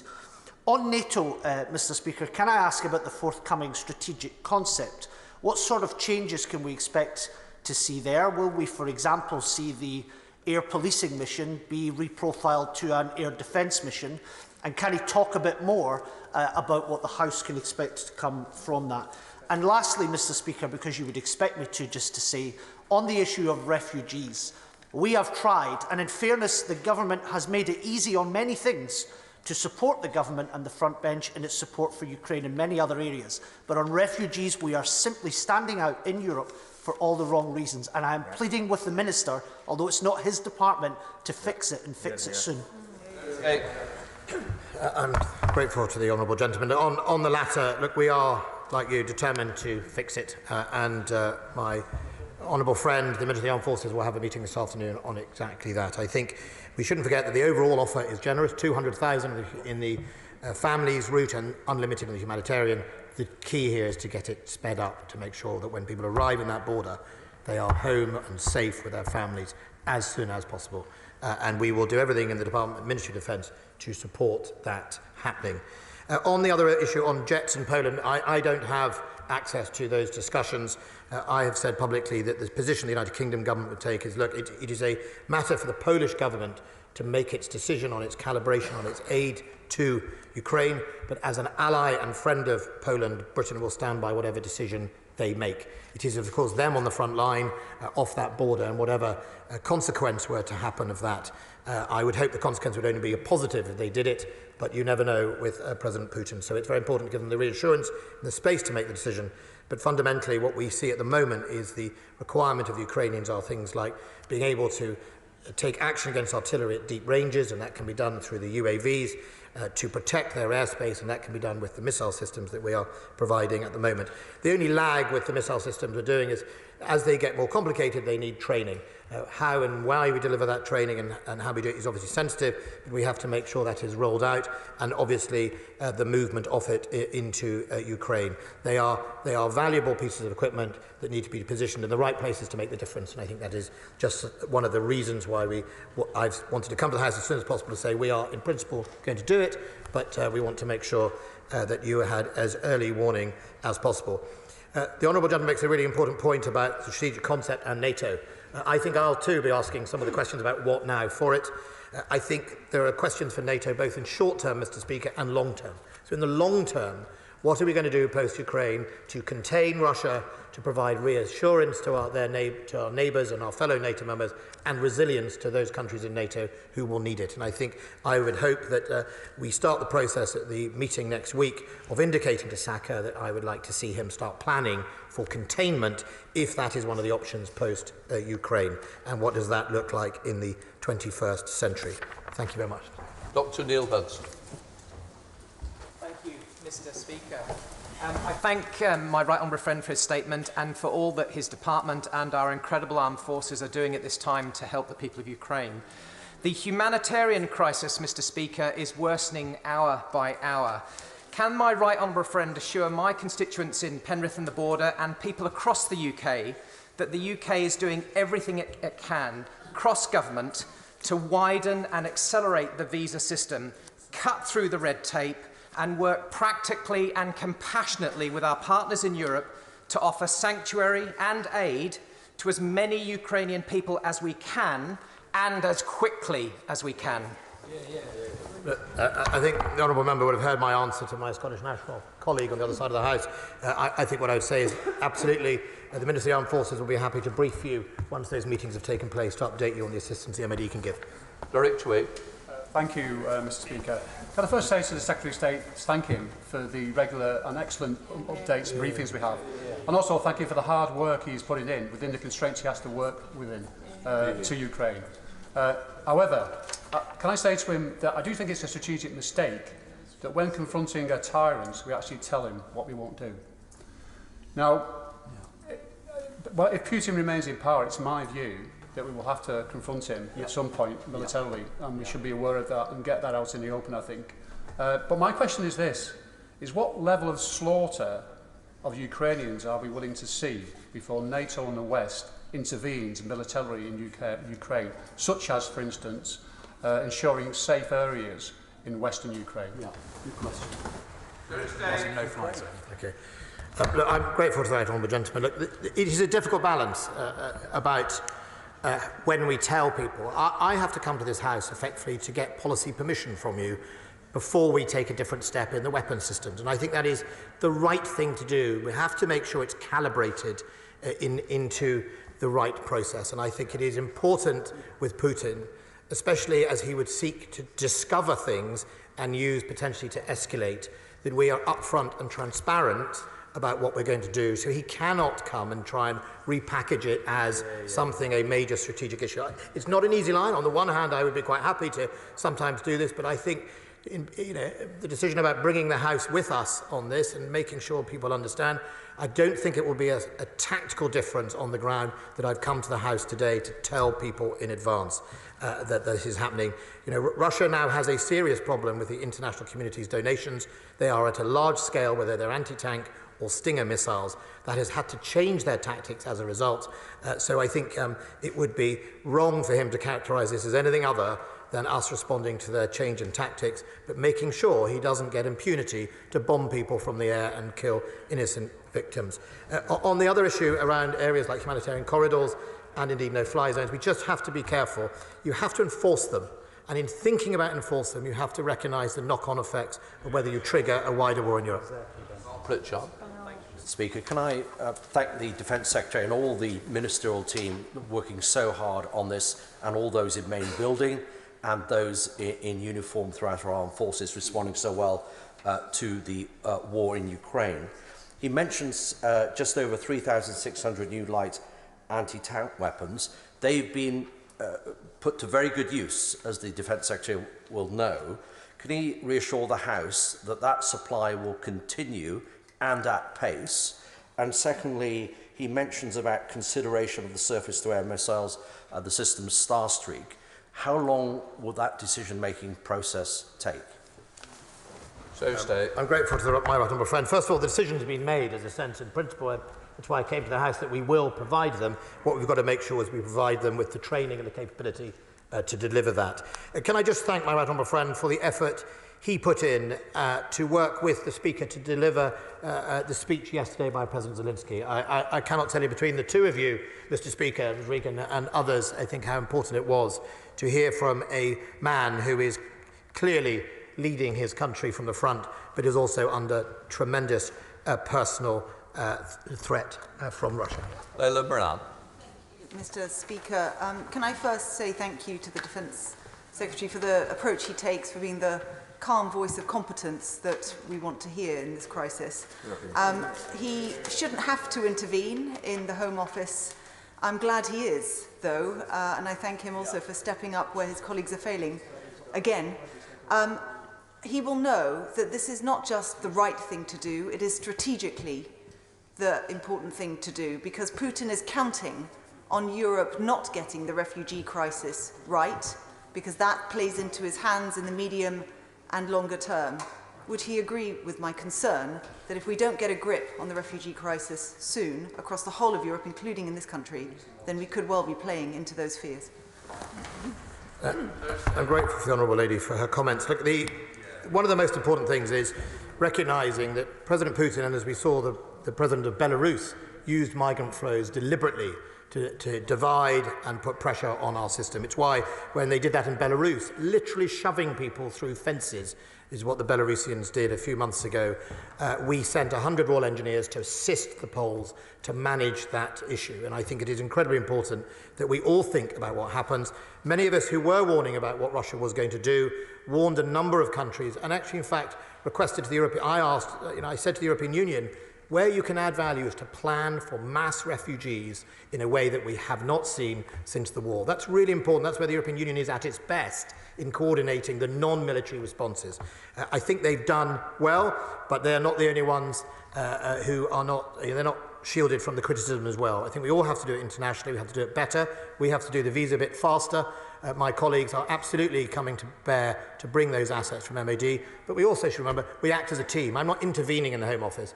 Government is a team, and we're working together as a team to deliver that. Blake Drummond. Although Putin has committed virtually all his forces, he had pre-positioned, we know he has more modern equipment still to deploy. Are we able to determine whether those additional forces are ready to deploy? My honourable friend, so first of all, he has deployed some of his most modern equipment. He has gone all in, I think, as people would say, and played his full hand. You will have seen only recently a SA-22, or a Panaster anti-air medium-range missile system that has been defeated by the mud of Ukraine with a burst tyre, and it's stuck in the mud. So he has absolutely managed to, he's gone all in, he's risked some of his most important equipment, he's using significant numbers of his missile stocks, and he is taking huge risk around the wider boundaries of Russia that he is now leaving effectively thinned out from defence. Kevin Brennan. Thank you, Mr. Speaker. There was a report on Reuters yesterday that dozens of former paras have signed up for the Ukrainian Foreign Legion and that hundreds more are expected to do so. Could he give the House absolute clarity on the UK's government position in relation to those volunteers? So the government's position is, if you are a serving member of the armed forces, you will be breaking the law. I'm anticipating that there were reports in the weekend newspaper about, I think, 3 members who had gone AWOL over the weekend. They will be breaking the law and they will be prosecuted when they return for going absent without leave or deserting. For others, as the government's travel advices don't go to Ukraine, we strongly discourage them from joining these forces.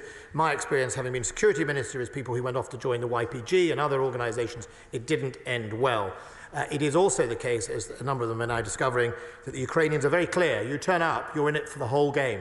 You're not in it for a selfie in 6 weeks. You are in it for real. And I think we have seen already some people at the border decide that maybe not be the right option to follow. Roger Gale. Mr. Speaker, I understand that it will be possible at very short notice to reopen Manston Airport in Kent, to fly out humanitarian aid such as pharmaceuticals, and to fly in refugees who can then be processed at Manston Barracks. That will require the cooperation and the effort of the Ministry of Defence, as well as the cooperation of the Department for Levelling Up. I'm not asking for a guarantee now, but would my right honourable friend speak with our right honourable friend, the member for Surrey Heath, to see what possibilities there might be there? I'm grateful for the right honourable friend's question. Look, at the moment we have the capacity we need, and we have the landing slots and the landing fields we need to deliver whatever we need to do. If, however, there is greater pressure, I'll be absolutely delighted to talk to both him and my colleague for Surrey Heath to see whether we can take advantage of his kind offer. Debbie Abrahams. Mr. Speaker, and again my thanks to the Defence Secretary for all he's doing in the compassionate way that he's doing it. Again, my question relates to a constituent and is not necessarily his departmental area, but I'd be grateful if he could follow it up. My constituent who lives in the Donbass 4 weeks ago, drove across the country, managed to get through to Poland and has been waiting for a visa for his wife and their infant daughter for the last 4 weeks. He has heard nothing from the Home Office. He's running out of money and wants to get home with his family. Please, can he urge the Home Office to do their job? If the Honourable Lady gives the details to my PPS, I'll be happy to make that representation to the Home Office. Well. Thank you, Mr. Speaker, and I thank the Secretary of State for coming to the House again to keep us informed. And he was right when he said at the beginning that the whole House was moved by the address from the President of Ukraine yesterday. The President of Ukraine has spoken again today and is desperate for aircraft to protect women and children from being bombed and killed by Russians. Poland has acted, but there is a hold-up because of the response from the United States. The Secretary of State did touch on this before, but could he be clear that he supports what Poland is doing, and could he put pressure on America to support that action? Look, I think what I would say is two things to my right honourable friend. Is first of all, look, I support the steps to allow Ukraine to continue to fly in its own airspace, its sovereign airspace, to deliver military effect against those massive amounts of Russian artillery that are indiscriminately killing and bombing around the country, and I think that's incredibly important. It's one of the reasons why the no-fly zone is a problem, because both sides don't fly. We need to protect anti-air capability of Ukraine. I think that's the first thing. The second thing is, what is the most appropriate tools? Obviously, the Ukrainians know, they have said what they wish. I think we have acted on when they've asked us, and that's why the new missiles we're talking about today are coming forward. Look, it is a matter for Poland. I said I will support whatever their choice is. In the meantime, we will continue to try and meet the outcomes that Ukraine wants with whatever methods we can. Alan Brown. Thank you, Mr. Speaker. Rather than getting to the stage where we might need to rely on MOD assistance to get refugees here, I'm sure the Secretary of State would agree it's better to get people back here to the UK while they can. Same with humanitarian aid. We've got the bizarre situation where there's people that's displaced in Ukraine might come to rely or need to use humanitarian aid, but yet they could already be here in the UK where they've got family members. So if the UK is not going to lift the visa requirements for Ukrainians coming here, surely with the existing scheme where it applies to family members of British and Ukrainians already live in the UK, we can use the information we've got here, bring the people here, and then process and do the security checks while they're here safely in the UK, rather than wasting resources in Ukraine to be better deployed elsewhere. I think it is possible to do both. I think you can process them very quickly out there, and the key here is well, that's what we're going to try and fix this afternoon. John Whitting. Thank you, Mr. Speaker.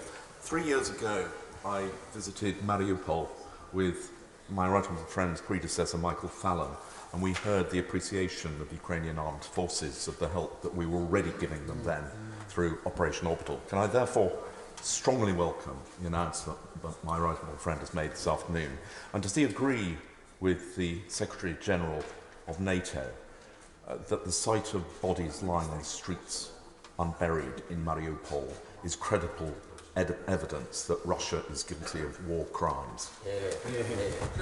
Recording them. Well, first of all, I think, as I previously reported, the ICC have opened a campaign, and a number of countries, including Britain, are collecting evidence. Canada is taking quite a strong lead, and I think it's important that we follow the evidence. I think the open source reports of both civilian bodies and actually abandoned Russian dead by their own forces is a crime in itself. I mean, what a disgrace that the Russian generals have abandoned those young men to be murdered. Not murdered, to be killed, sorry, not murdered, but have been killed.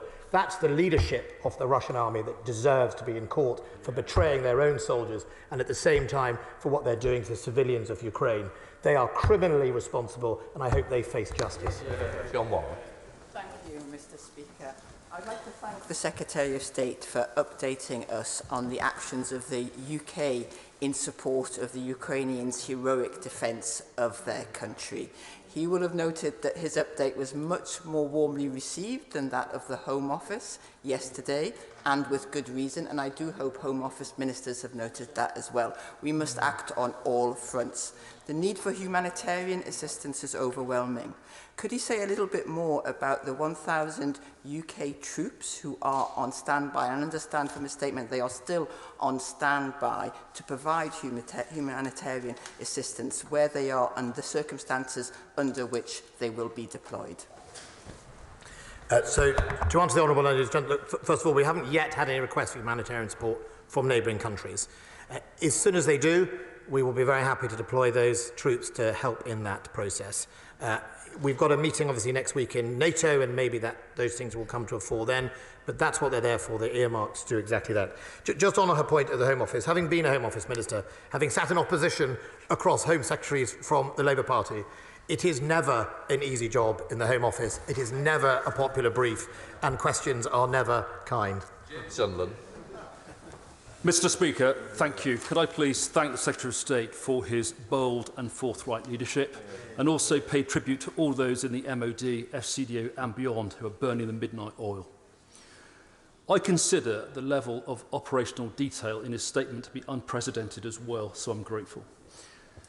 The Secretary of State will know the importance of close air support in a tactical environment. Could I please ask him what's been done to specifically support the Ukrainian Air Force?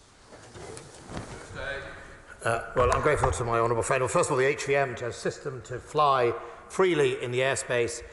Also, one of the ways they're delivering close air support or actually fires in depth is through the Turkish TB2 UAVs, which are delivering munitions onto their artillery and indeed their supply lines, which are incredibly important in order to slow down or block the Russian advance. Jim Shannon. Speaker, can I thank the Secretary of State very much for his statement, for his clear commitment to military equipment that has been given and donated and given to the Ukrainians, also especially for the Star Streak anti-air missiles as well, which will down even more Russian aeroplanes and helicopters. We look forward to that. Can I ask the Secretary of State this question? In terms of support for Odessa, the last Ukrainian port that is open to Ukrainians to use, and they severely damaged one of the Russian ships just this week. Can I outline what naval support and capability is available for what is undoubtedly the next step in the Russian war of aggression to keep that last Ukrainian port open?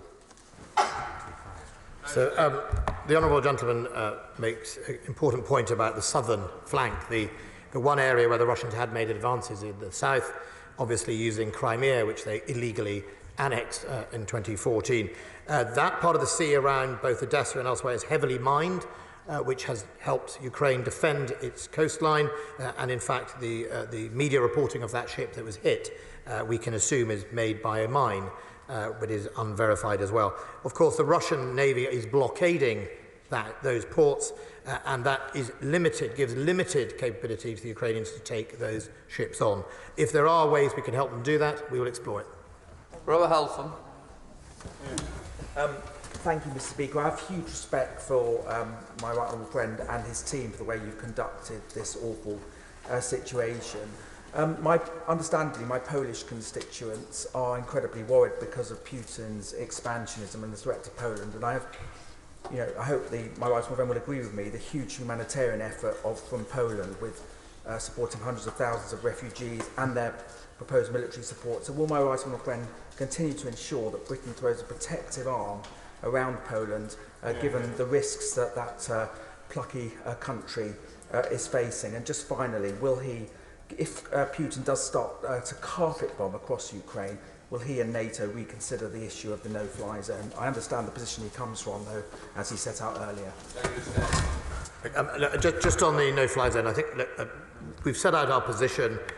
I'm not going to go into hypotheticals, what ifs, but nevertheless, at the moment, the balance is I don't think it suits actually the Ukrainian disposition, given the amounts of heavy armour and missiles in the Russian stocks. And I think, if you had a no-fly zone, the Russians have a massive advantage with shells and missiles, and they would not stop in a no-fly zone, whereas the few things the Ukrainians have to reach the Russians at depth are in the air, and I think you would actually hamper one. On the resilience and support to Poland, we put 150 soldiers out there, 100 soldiers when the Belarusian migrant crisis was happening. We've got nearly 700 soldiers there now, helping them both in resilience and indeed, if we need, for humanitarian issues. I have spoken to my Polish counterpart yesterday. I'm hoping to visit next week. We will also look at air defence requests from them to protect their airfields. They are an ally for over 150 years. We stand absolutely by Poland, shoulder to shoulder. And I think it's really important, Mr. Speaker, when it comes to military requests, that we are putting it where it makes a difference and putting it where SACEUR wants it. There's a danger often in these events that we spread our forces all round for reassurances, but not necessary to achieve the military tasks that we need to do. Ian Byrne. Thank you, Mr. Speaker. I too want to thank the Secretary of State for Defence. It's now very clear that we need to recontain Russia, and that is going to mean resupplying Ukrainian forces, refortifying our front line, but crucially it's going to mean repressing the Russian economy.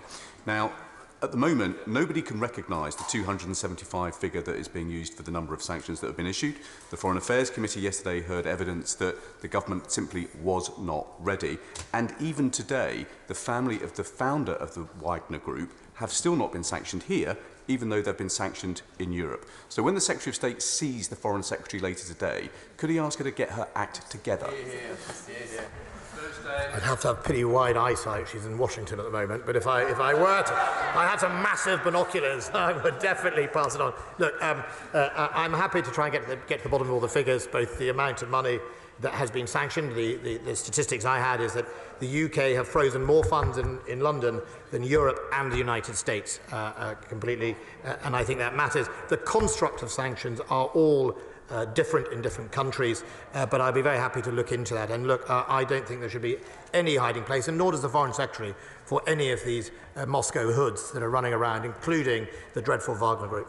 John Barrell. Okay, thanks, Mr. Speaker. In commending the government for its robust response to this dreadful invasion, and notwithstanding existing levels of support and our Article 5 commitment to NATO, the government is right to rule out a no-fly zone, and also to emphasise it's a difficult balance to ensure that any defensive support is calibrated not to escalate matters to a strategic level. With that in mind, talk of Polish jets being donated, what assurances can my right honourable friend give that this will indeed, whatever the outcome, achieve the right balance? Because a wider war would not serve the interests of any population, let alone Ukraine.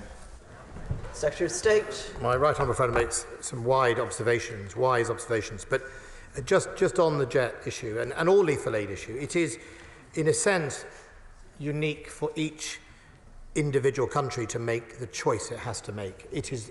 You know, I have the duty of defending this wonderful nation, and it is those people I have to answer for, and we have to calibrate it as suits. And if the Polish government feels the security threat is so acute that it requires itself to do that, then I would fully understand their decision and stand by them. Remember, the countries that will face the direct consequence of a successful Russia in Ukraine are the bordering countries, because we know in Putin's mind some of those aren't, in his ideas, genuine countries, and some of those countries are the very countries that he historically feels should either be punished or indeed should be coerced into his way of thinking. Hilary Benn. Thank you very much indeed, Madam Deputy Speaker. In echoing the thanks to the Secretary of State and his team, could he pass on the House's thanks to all of his teams who are making this happen? On the Polish jets issue, it is of course a matter for Poland, but given that we're giving man-pads and anti-tank weapons, would he regard the gift of aircraft as a defensive system, which is the word he has used in his statement? Secretary of State. Well, I think it depends how you use those aircraft. If you are close air support to Kyiv, then it's obviously defensive.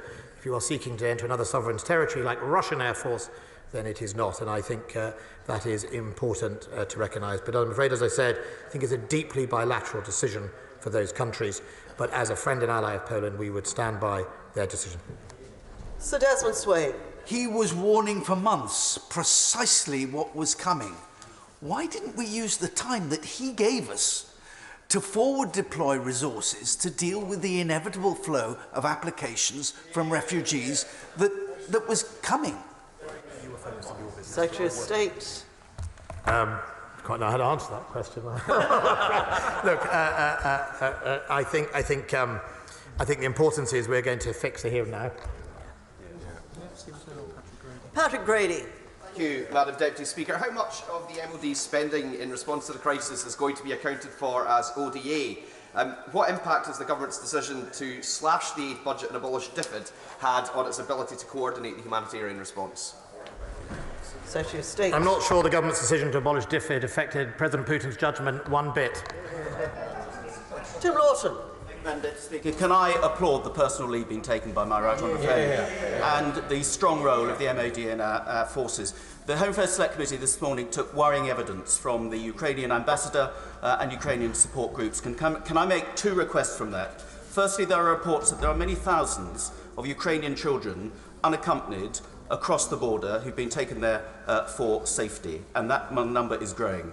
Can he make the offer that when the welcome humanitarian and military supplies go in military planes, he includes personnel from SAFA, the largest employer of social workers, to help with the safeguarding worries that are now carrying on the border, and preferably bring them back to the UK and do the checks that may need to be done in the UK, where you don't need to change the law to grant them a 6-month visitor visa at the very least. And secondly, my Ukrainian constituents tell me that their friends in Ukraine are ordering over the internet body armour from British companies because they are desperately short for their reserve and volunteer forces. We need to do more to help equip those people who have bravely gone to the front line and weren't part of the standing military and don't have the sort of kit that we would expect.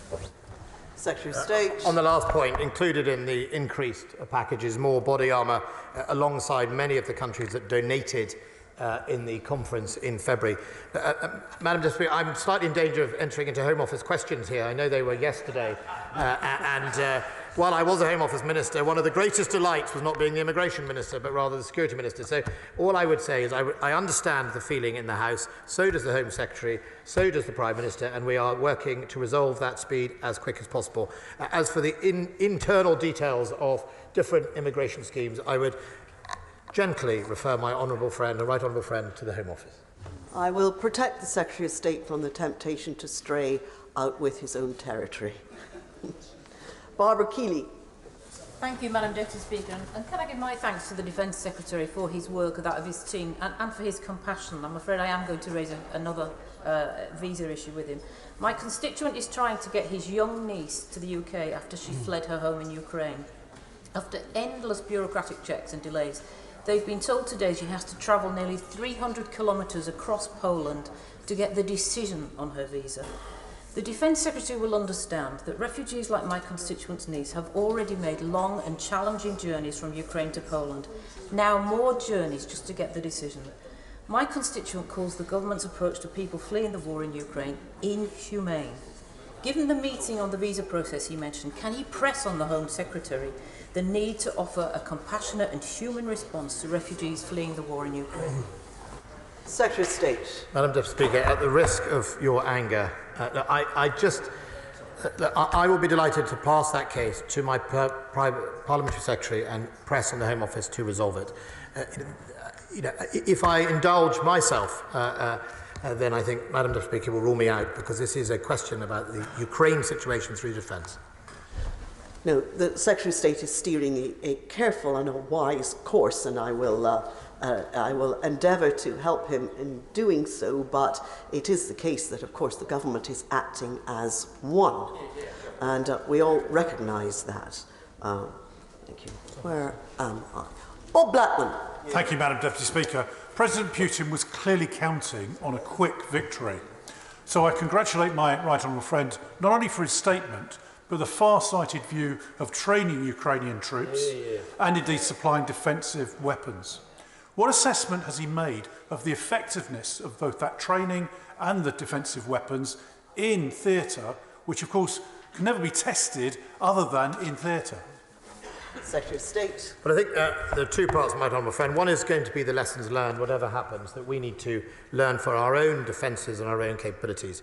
I think it is absolutely the case that one of the other assumptions President Putin made was that the Russian army was invincible, and that for all the money they spent, it didn't really matter about the people in them, and it didn't matter about battle preparation and all the things you do to prepare people to go to war. They didn't do that. Some of these so-called invincible weapons are now being taken apart by handheld weapons, some of which are supplied by Britain. I think it's something, it's not something to gloat about. This is, in the end, about the loss of human life, but it is absolutely something to be proud that Britain followed up its determination to stand up for its values and its allies by supporting them with hard power as well as soft.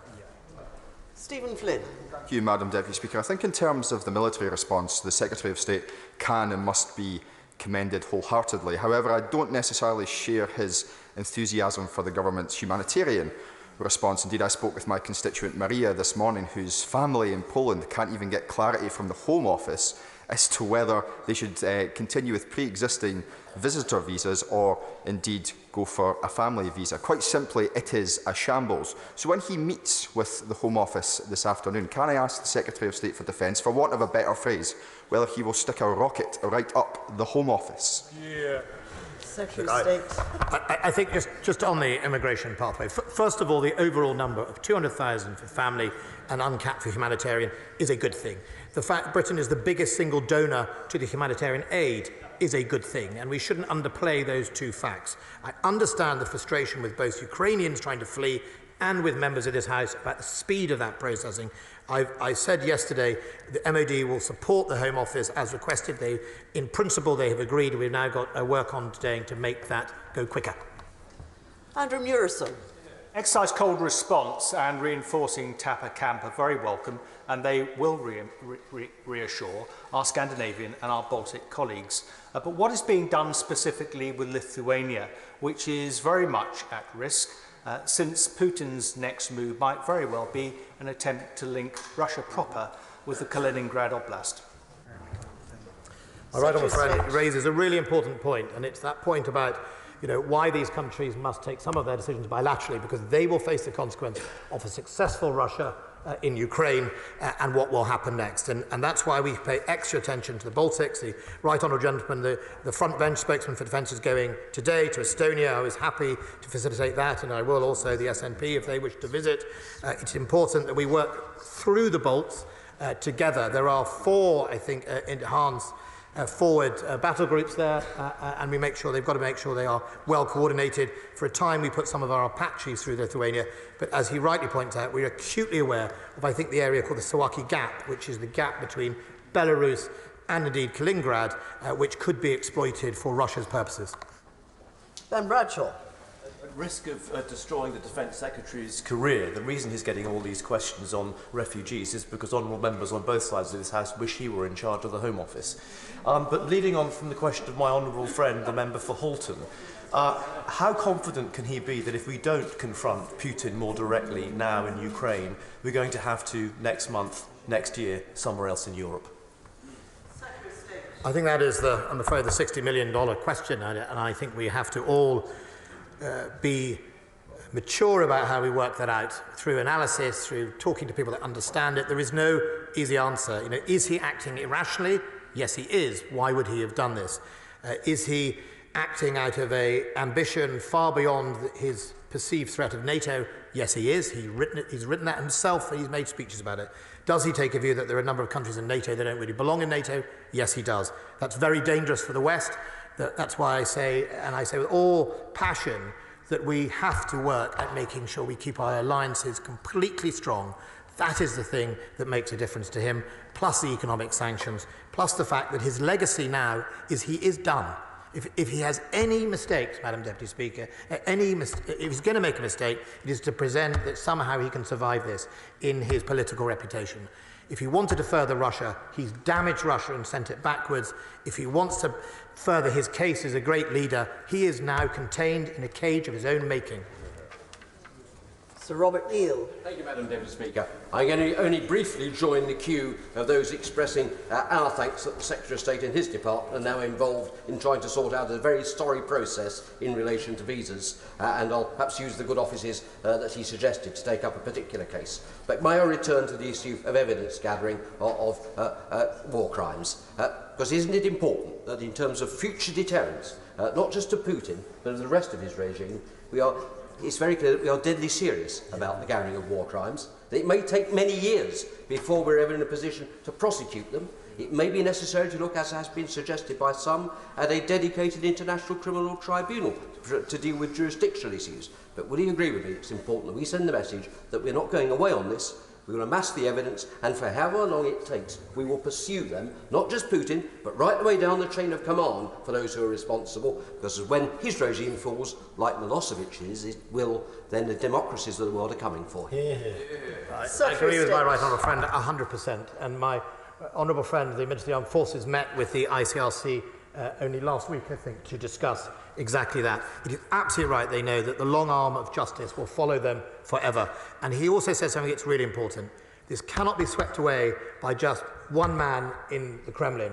Right down through the chain of command, right now, those commanders sending those young men to their deaths, they also need to face justice, military or international. Matt Rodder. Could I ask the Secretary of State, could I thank the Secretary of State for the calm and professional approach he's taken to this very difficult issue.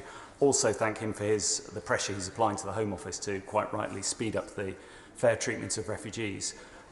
Could he also speak to other government departments about the lengthy delays which some medical convoys are facing? I've had approaches from my local Ukrainian community, and I understand other members from across the House have faced this difficulty, and there does seem to be a genuine issue of red tape created by customs declarations. If he could raise that with other government departments, that would be a huge step forward. Look, I'm absolutely delighted to do that. If he wants to give me that, I'll ask from this questions to investigate what more we can do. We have helped the Department of Health with some of its medical supplies fly in, but I also know there are lots of people driving out with it. So if the customs are on our side, we can do something about it. If they're not, I'll raise it with my international counterparts. Aaron Bell. Thank you, Madam Deputy Speaker. My right honourable friend may be aware of both the reporting and indeed extraordinarily the opinion polls coming out of Ukraine that show that the people of Ukraine and the government of Ukraine regard the United Kingdom as foremost amongst their friends in Western Europe. And that is in no small part due to his leadership and his foresight, as others have said. Not only have we've supplied them 2,000 anti-tank missiles before the invasion, I welcome what he said in the statement today about what we're doing today. Can he assure me that all future requests for further defensive military equipment by Ukraine will be met in the same way? Secretary of State. We'll look at every request quickly and genuinely and do whatever we can to help Ukraine. And I just thank him for his kind comments. But look, I think it's just actually what Britain stands for. Whether I work with Sweden and Finland, non-NATO countries, or whether you work with aspirant NATO countries or indeed countries who want to belong to our values, there's something that they all value, and that is what Britain stands for and her history. Paul Bristow. Thank you, Madam Deputy Speaker. Russia's advance has been hamstrung by logistical difficulties, defections and now freezing temperatures, with the convoy advancing on Ukraine essentially immobile for the past few days. Does my right honourable friend agree that President Putin has badly misjudged the effectiveness of his own military and the resistance of the Ukrainians, who have been backed up by Western military aid and training?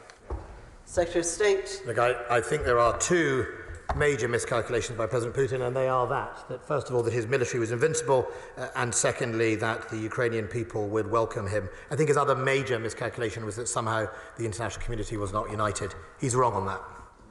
Clive Afford. Thank you, Madam Deputy Speaker. Members from both sides of the House will wish him well with his discussions with the Home Office. It's a hard nut to crack. I spoke with a constituent of mine over the weekend, whose family in Irpin. And when she asked me about a no-fly zone, I explained the situation to her. And I have to say the words came very difficultly, because with some difficulty, because when you're facing someone who has a family in a war zone, it is very difficult to explain why you can't intervene, as much as I support the position that we're taking.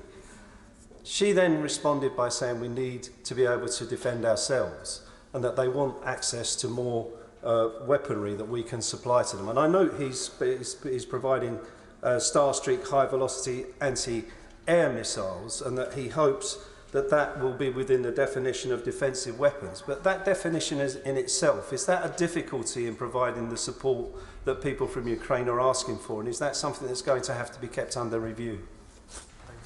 I think it's always kept under review, depending on the actions of President Putin. I winced when you said the town of Ukraine, because they are under daily artillery and missile bombardment, being literally flattened by the Russian forces. And I can only pass on my support and hope for your constituent that she gets through this, and we will do everything we can. I think when I speak to Ukrainians, it's really about the outcomes they want. They don't want to be bombed. They don't want to be shelled. They want to be able to patrol their own skies. We think there are other ways of doing that at the moment without risking a wider war in Europe, and that's why we think it is really important. Some of the mass devastation we see comes from artillery and missiles rather than the air, and I think that's why we need to find other ways of dealing with that. James Wilde. Thank you, Madam Deputy Speaker. Providing the Starstreak anti-air missiles will help Ukraine defend itself, and so is very welcome. But given the situation on the ground and the practical difficulties, will he look creatively at ways to deliver that training so this capability can be used by those brave Ukrainian forces? Secretary of State. Yes, we're looking at that at pace. Kerry McCarthy. Thank you, Madam Deputy Speaker. I welcome the very strong condemnation by the Defence Secretary of, in his words, the indiscriminate and murderous attacks on civilian areas. Can I ask him what the UK government's position will be next month on the UN-backed political declaration on restricting the use of wide area effect explosive weapons in populated areas? Secretary of State. Can I write to her, because it will be a Foreign Office lead? I understand the debate that is progressing next month. Okay. And finally, Margaret Ferry. Thank you, Madam Deputy Speaker, and I thank the Secretary of State for his statement and also the daily update briefings, which are excellent. With Russia repeating false allegations of the US supporting a Ukrainian military biological programme that would release